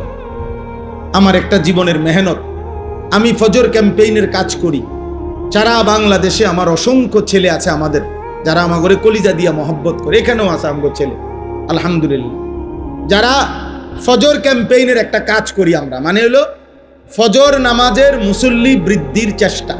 ক্যাম্পেইন মানে প্রচারণা, ফজরের মুসল্লি বৃদ্ধির প্রচারণা। আমাদের একটা স্বপ্ন, সারা বাংলাদেশের মসজিদে জুমার নামাজ আর ফজরের নামাজের মুসল্লি বরাবর হবে। আর এটা কিতাবের মধ্যে আছে, ভবিষ্যৎবাণী, আসমানি কিতাবের ভবিষ্যৎবাণী, যে মুসলমানদের যখন জুমার নামাজ আর ফজরের নামাজ মুসল্লি বরাবর হবে, কসম আল্লাহর, কিতাবের কথা এটা, সেদিন মুসলমানদের হাতে গোটা পৃথিবীর বিজয় হবে, পৃথিবীর সমস্ত বেঈমানের উপরে ঈমানের পতাকা উঠবে। কোন দিন? জুম্মা আর ফজর বরাবর হবে। এখন বলেন তো, আমাদের জুম্মা আর ফজর বরাবর? ফজরের মুসল্লি অর্ধেক, 4 ভাগের 1 ভাগ, অনেক, এখনো বহুদূর। আমাদের বিজয় এখনো বহুদূর, বহুদূর। এই জন্য সারা বাংলাদেশে আমরা আলহামদুলিল্লাহ এই কাজটা করি। বয়স্ক বাবা, মজ বয়সী যারা আছেন, আপনাদেরকেও বলি, বাবা ফজরের নামাজ পড়ে। খোদার কসম, এই কোরআন হাতে ধরে বললাম, নবীজি বারবার, একাধিকবার, বুখারীতে হাদিস আছে, মুসলিমে হাদিস আছে, অসংখ্য সাহাবী বর্ণনা করছেন নবীজির থেকে নবীজি বলছেন কোন ব্যক্তি মুমিন নাকি মুনাফিক এটা চিহ্নিত করার প্রথম প্রকাশ্য প্রমাণ হলো ফজরের নামাজ। কোন নামাজ? কোন নামাজ? খোদার কসম, ফজরের নামাজে প্রমাণ হয় সে কি মুমিন নাকি মুনাফিক। হাদিসে আছে হযরত উবাই ইবনে কাব রাদিয়াল্লাহু তাআলা আনহু বলেন নবীজি যাকে সন্দেহ করতেন ঈমানের ব্যাপারে তাকে ফজরের নামাজ সালাম ফিরিয়ে খুঁজতেন। একদিন দুই দিন না দেখলে নবীজি বলতেন মনে রেখো মুনাফিকের জন্য এশা এবং ফজরের নামাজ জামাতে পড়া কঠিন। হযরত আব্দুল্লাহ ইবনে ওমর বলেন, নবীজির বিখ্যাত সাহাবী, তিনি বলেন নবীজির জামানায় কেউ যদি ফজরের নামাজে মসজিদে না আসতো আমরা তাকে দুইটা জিনিস ভাবতাম, হয় সে অসুস্থ রোগাক্রান্ত আর নয়তো মুনাফিক। আসানা বিহিজ্জান, হয় আমরা এটাই বুঝতাম হয়তো সে অসুস্থ আর নয়তো মুনাফিক। নবীজি বুখারীর হাদিস আছে, নবীজি সাল্লাল্লাহু আলাইহি সাল্লাম ফজরের নামাজের গুরুত্ব বলে আল্লাহর নবী বলছেন আমার মন চায় জামাতের ওয়াক্ত হইলে একজনকে বলি ইমামতি করো, আর আমি নিজে কিছু লোক নিয়া লাকড়িতে আগুন ধরাইয়া আমার মন চায় ইলা কওমিন লা ইয়াশহাদুনাস সালাহ, যারা ফজরের জামাতে আসে নাই আমি তাদের ঘরগুলোতে যাই, ফা উহাররিকা আলাইহিম বুয়ুতাহুম বিন্নার, অতঃপর তাদের ঘরগুলো তাদেরকে শুদ্ধা আগুনে পোড়ায়। কি মনে করছেন আব্বা বিষয়টা? খামখেয়ালি মনে করছেন? হ্যাঁ, ফুলাইন মানুষ, হেবড়া কয় ফুলাইন মানুষ, বাপে কয় ফুলাইন মানুষ, মায়ে কয় ফুলাইন মানুষ, আস্তে আস্তে ঠিক হয়ে যাবে। হেবড়ারে কইছে জিব্রাইলে, হেবড়ারে কইছে 18 বছরের এখনো বলে ছোট ফুলাইন, আস্তে আস্তে ঠিক হইব। ধরেন 85 বছর বয়স যখন হইব আল্লাহর রহমতে তখন তারের মতো সোজা হয়ে যায়, কারণ তখন তার শরীরে আড্ডি গুড্ডি গিরাগাড়ি জোরাজারি সব ছেড়ে দিছে, তখন সোজা না হইয়ার উপায় আছে নি? হ্যাঁ, এটা নিয়ে সোজা হওয়া। তাইলে আস্তে আস্তে ফেলে রাখলে অযত্নে অবহেলায়, মনে রাখবেন কোনো জিনিস অযত্নে অবহেলায় ঠিক হয় না, নষ্ট হয়। লোহাও যদি মাটির উপরে ফেলে রাখে মাটি লোহা হয় না, লোহা মাটি হয়ে যায়। এজন্য উপযুক্ত সন্তানও যদি অযত্নে অবহেলায় পরিচর্যাহীন ঈমান আমল আখলাকের নজরদারি শক্তভাবে যদি না ধরে রাখেন তাইলে আস্তে আস্তে অসৎ বন্ধু, অসৎ চরিত্রহীন আর মোবাইলের আসক্তিতে একদিন নষ্ট হয়ে পচা গলা দুর্গন্ধ ছুটবে। আমার ভাই, অতএব ফজরের নামাজ আলহামদুলিল্লাহ আপনারা যারা এই কি যেন নাম আপনাদের, এটা বাকড্ডা সামাজিক উন্নয়ন ফাউন্ডেশন, আপনাদের অনেকের গায়ে সুন্দর গেঞ্জি দেখছি, আপনারা এই গেঞ্জি পড়ুয়া সবাই আপনাদের ফাউন্ডেশনের যারা মুরব্বী আছে আপনাদেরকে নিয়ে নওজোয়ান ভাই তোমরা ফজরের কাজ করো। আমি একটা তোমাদেরকে বললাম যে কাজটা কি, একদম সহজ কাজ, সহজ বুদ্ধি। একজন ছেলে, যুবক, কিশোর সিদ্ধান্ত নিবে আমি ফজরের নামাজ জামাতে পড়ব, আমার একজন বন্ধুকে ফজরের জন্য জাগাবো, এ দূরে আমাগো কাম। আমি ডাকবো তাকে, সে ডাকবে আমাকে, দুই দোস্ত পরস্পর সমঝোতা করে নিবে, বন্ধু তুমি আগে উঠলে আমারে উঠাইও, আমি আগে উঠলে তোমারে উঠাইব। ইনশাআল্লাহ কোরআনের বক্তব্য দ্বারা বোঝা যায় দুই বন্ধু একজন আরেকজনকে নেক কাজে সহযোগিতা করবে। খোদার কসম আল্লাহ কিয়ামতের দিন বলবে, ও বন্ধুরা যারা একে অপরকে নেক কাজে সহযোগিতা করেছিলে একসাথে বন্ধুরা হাত ধরাধরি করে জান্নাতে ঢুকো। কোরআন শরীফের আয়াত, উদখুলুল জান্নাতা আনতুম ওয়া আজওয়াজুকুম তুহবারুন। নেক কাজের বন্ধুরা একে অপরকে হাত ধরাধরি করে জান্নাতে ঢুকো। এই জন্য এটা আমি অনুরোধ রইল। আলহামদুলিল্লাহ, তোমরা এলাকা কোথায়? কোথায়? নানঝাটি। এখানে ওরা দাঁড়াও, তোমরা দাঁড়াও। এই দেখেন, এরাও আমাদের এই ফজর ক্যাম্পেইনের কাজ করে। ওই যে এদের গেঞ্জির মধ্যে লেখা আছে ফজর ক্যাম্পেইন, এরকম অনেক আছে বউ আব্বা, সারা বাংলাদেশে আছে আলহামদুলিল্লাহ। সারা বাংলাদেশ। সিলেটে আমরা কিছুদিন আগে প্রোগ্রাম করছি, ফজরের বাদ বয়ান করছি মসজিদে, সিলেটের বড় মসজিদে, বিভাগীয় শহরে। হ্যাঁ, সিলেট আম্বরখানা নাকি, আম্বরখানা পয়েন্ট মসজিদ। ফজরের ওয়াক্তে এলাকাবাসী, ওই যে ও সিলেটের আজকে আসছে, হে বলতেছে কয় তার আত্মীয় রাত্রে 3:30 বাজেই আপনার মোটরসাইকেল দিয়ে দূর জায়গার থেকে ফজরের জামাত ধরছে। পুরা 3 তালা মসজিদ, সব তালা কানায় কানায় পূর্ণ হয়েছে ফজরের জামাত। আমার এটা কোনো দল না, সংগঠন না। আমি বিগত নির্বাচনেও পারতি না, সামনে নির্বাচনেও পারতি না, আমার এটা নাই। আমি এটি বুঝি কম, বুঝেন নাই? আমি বুঝি আল্লাহর কথা বলা। হ্যাঁ, যার যার সাধ্য মতো চেষ্টা, হ্যাঁ, যা যে এর চাইতে বেশি কাজ করতেছে আলহামদুলিল্লাহ, প্রত্যেকের সাধ্য মতো কম বেশি দিনই কাজ করা, ঠিক না বলেন? উচিত কি না বলেন? এই জন্য প্রথম জিম্মাদারি ফজরের জন্য ইনশাআল্লাহ আপনারা বাবারা, আপনারা আপনাদের সন্তানদেরকে উঠান। আপনি আপনার ছেলেটার সামনে দাঁড়িয়ে উঠান, স্ত্রীকে উঠান। আল্লাহ নবী বলছে যে স্বামী স্ত্রীকে ফজরের নামাজের জন্য জাগিয়ে দেয়, যে স্ত্রী স্বামীকে ফজরের জন্য জাগিয়ে দেয়, খোদার কসম নবী বলছে রাহিম আল্লাহ, আল্লাহ ওই স্বামী স্ত্রীর উপরে রহমত নাজিল করে।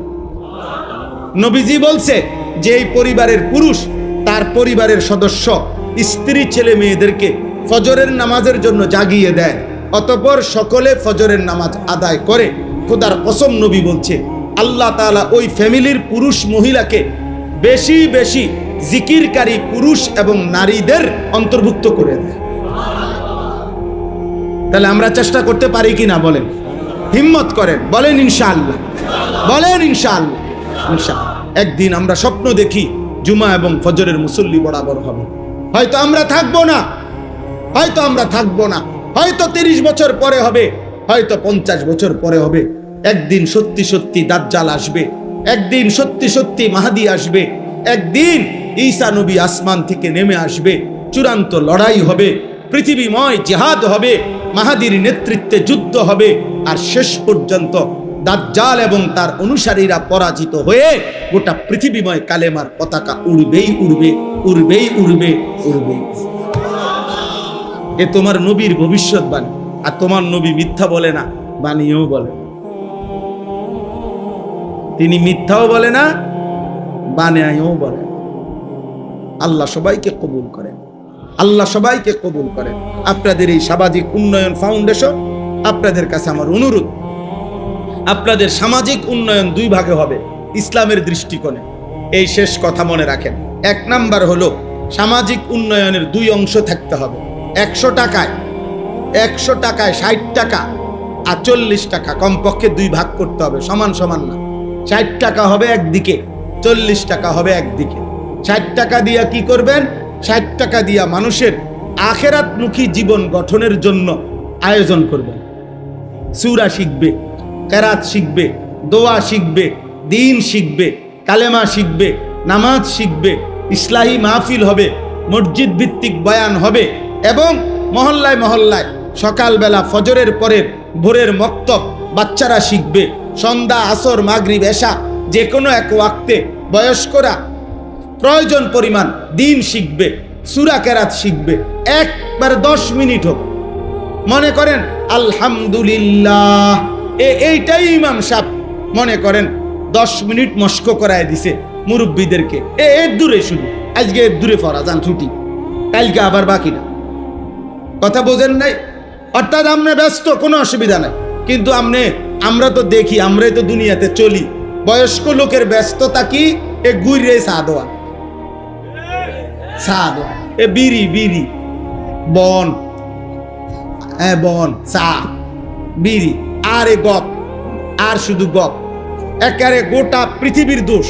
মেম্বার বালানা, চেয়ারম্যান বালানা, এমপি বালানা, এতের ফুট বালানা, হেতের জি বালানা, এতে আড়ে কেমনে, হেতে নাচে কেমনে, এ বৈশা বৈশা একজনে জুল দেয় দিছে, মাশাআল্লাহ চলছে। এবারে এক একজনের দেখবেন কুদ্দা উইটা লাফায়। আরে রাখ বেটা, আমি বুঝাইতে আছি, রাখ, তুই হন, আমার কথা না হন। ঘাম বাইয়া বাইয়া পড়তে আছে। এ কি বুঝায়, কি বুঝায় কেউ কইতেছে না। কারে বুঝায়, কীর্ত বুঝায়, এখান থেকে বসে জাতিসংঘের বুদ্ধি দেয়। আমি তো সবসময় বলি পৃথিবীর সবচেয়ে বেশি বুদ্ধিজীবী বাংলাদেশের চা দোকানে। একটা ডাইরেক্ট যে খনিটা, এটাই চা মেন জাতীয় সম্পদ। আমাদের দেশের মেন সম্পদ যে জাতীয় যে সম্পদটা, এটা চা দোকানে থাকে। শুধু বদনাম, শুধু গীবত, শুধু বেহুদা কথা। উনি এই সারা দেশের বুদ্ধি দিবে, সারা পৃথিবীর বুদ্ধি দেয়।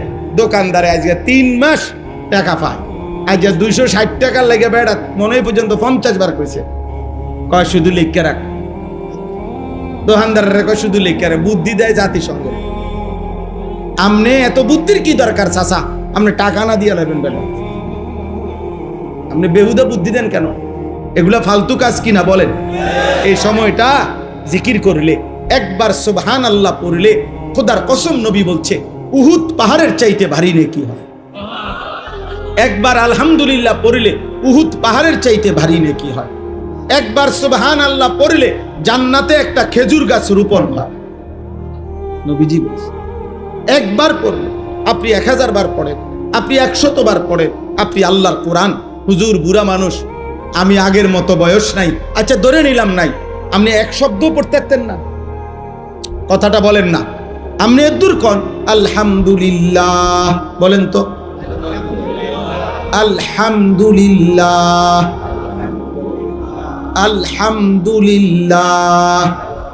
এইটাই মনে করেন 10 বার বলে ছুটি। আপনি এদুর পড়তে, এদুর সময়ও নাই, এদুর শৈলেও কুলাইতো না আপনার। তা এইভাবেও যদি 6 মাস পড়তেন, তাইলেও দেখা গেছে 4টা সূরা, 5টা সূরা, আত্তাহিয়াতু, দুরূদ শরীফ ঠিকা হয়ে যেত না। ওটার শৈল চলে না। আখেরাতের কথা বললে না হুজুর ওনার কইয়ালা আপনার এই বয়স নাই, না নাই আগের এই বয়স নাই, ও এই নাই।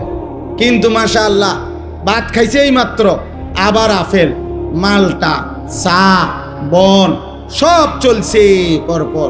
এই বয়সটা আছে, শুধু এই আলহামদুলিল্লাহ পড়ার বয়সটা নাই। মাশাআল্লাহ ভাতের থালার বয়স পুরা আছে, এখানে কোনো বুড়া। এই জন্য বয়স্ক লোক রাগ হইয়েন না। আপনাদেরকে বললাম, আপনারা দিন শিখেন, আপনারা আপনাদের ছেলেদেরকে উৎসাহিত করেন এই সামাজিক উন্নয়ন ফাউন্ডেশনের ভাইদের কাছে। তাহলে আমার প্রথম আবদার হলো 60 টাকা খরচ হবে আখিরাতমুখী জীবন গঠনে। বলেন কিসে? 40 টাকা ব্যয় হবে মানুষের দুনিয়াবি প্রয়োজনে, অর্থাৎ গরিব, অসহায়, নিরন্ন, বঞ্চিত, এতিম, দুস্থ, অসুস্থ, এই জাতীয় সামাজিক কল্যাণে ব্যয়। এটা হলো 40 টাকা, মানে দ্বিতীয় কাজ। প্রথম কাজ মানুষের আখিরাতের জীবনের উন্নয়ন। এই জন্য দুটোটাই করা একটি ইসলামী সামাজিক সংগঠনের দায়িত্ব। আল্লাহ আমাদেরকে বুঝার তৌফিক দান করেন।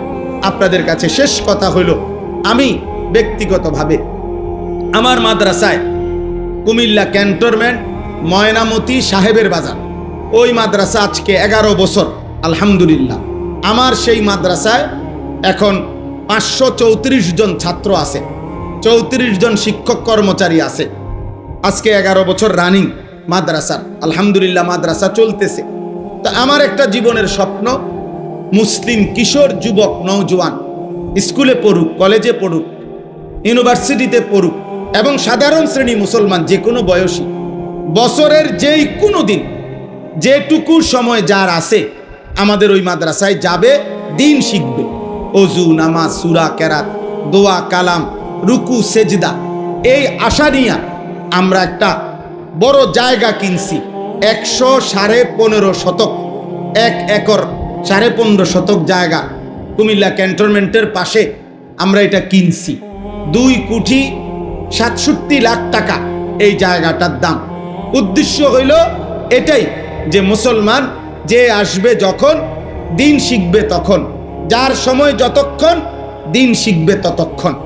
এই আশায় যে আমরা আজকে 2 বছর ভাঙ্গা ভাঙ্গা ফাঁকে ফাঁকে মাদ্রাসার বন্ধকালীন সময়ে স্কুল কলেজের ছেলেদের জন্য দিন শিখার আয়োজন করি। আগামী 13 তারিখ, এই মাসের 13ই জুন, দ্বিতীয় শনিবার, প্রত্যেক মাসের দ্বিতীয় শনিবার আমাদের মাদ্রাসায় মাসিক মাহফিল হয়।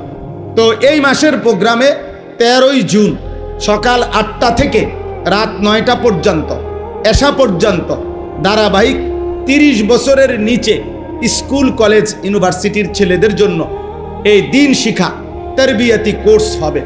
8টা থেকে 1টা 15 পর্যন্ত অজু, নামাজ, সূরা, কেরাত, দোয়া, কালাম শিখানো হবে। আমাদের মোট বড় ছাত্র, হাফেজ এবং উস্তাদ মিলে 100 জন মুআল্লিম আছে প্রশিক্ষণপ্রাপ্ত এই কাজটার জন্য। আমাদের নির্ধারিত সিলেবাস আছে, ছোট সূরা, কেরাত শিখাই আমরা। আর জোহরের পরে 2:30টা থেকে এশা পর্যন্ত নসিহত হবে। আমার শায়েখ আল্লামা মুফতি মুশতাকুন নবী কাসেমি হুজুর বয়ান করবেন এবং মাগরিবের পরে আমাদের বাংলাদেশের জননন্দিত বক্তা আল্লামা মুফতি আরিফ বিন হাবিব দামাত বারাকাতুহুম হযরত ইনশাআল্লাহ বয়ান করবেন এবং আমি নিজেও আল্লাহ হায়াতে বাঁচাইলে থাকবো। যুবক ভাই, তোমাদের কাছে অনুরোধ, যার সুযোগ হয় আমাদের ওই মাদ্রাসায় যাওয়ার চেষ্টা করবেন। গাড়ি ভাড়া দিয়ে যাবেন, গাড়ি ভাড়া দিয়ে আসবেন। শুধু এতটুকুই, সকালের নাস্তা, দুপুরের খাবার, রাতের খানা আল্লাহ চাহে তো ইনশাআল্লাহ এটা আমাদের জিম্মাদারি, আমরাই খাওয়াবো, কোনো টাকা টুকা কিচ্ছু দিতে হবে না, শুধু দিন শিখবেন। আর একটা আবেদন, আমরা একটা কাগজ, একটা হ্যান্ডবিল সারা বাংলাদেশে দেই। এই হ্যান্ডবিলটা একটা আবেদন। আমার ওই মাদ্রাসার 2 কোটি 67 লাখ টাকার এই জমিতে এক নামাজের মুসল্লা জায় নামাজ পরিমাণ জমির দাম 4200 টাকা।